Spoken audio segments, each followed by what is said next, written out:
Alam niyo ba kung gaano ka-importante ang uniforme ito para sa akin? Sobrang importante ito. At sobrang proud ako sa uniforme nito. Sabihin na natin, ang uniforme na ito, tinatawag na ito yung uniforme na nasa pinakamababang antas na pamumuhay. Dito sa Middle East, tatawagin itong uniforme ng kadama, syagala, o kung sa atin sa Pilipinas, katulong. Pero alam niyo ba kung gaano ako ka-proud sa sarili ko? Proud na proud ako sa sarili ko kahit ganito yung trabaho ko. Kasi dito ko binubuhay ang aking mga anak, ang aking pamilya.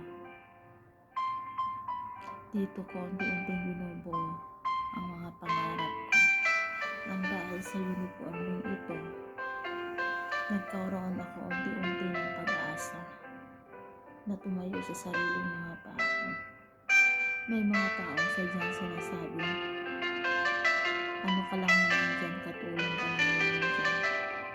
Oo nga, katulong nga ako.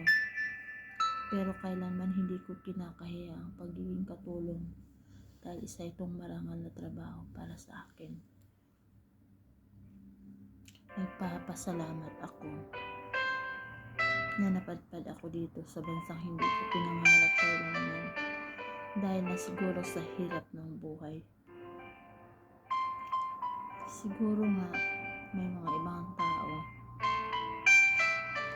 na minamaliit ang trabaho namin katulong. Pero sa totoo lang, sa pagiging katulong ko dito sa ibang bansa, hindi ko pinakahiya. Dahil kailanman proud ako sa sarili ko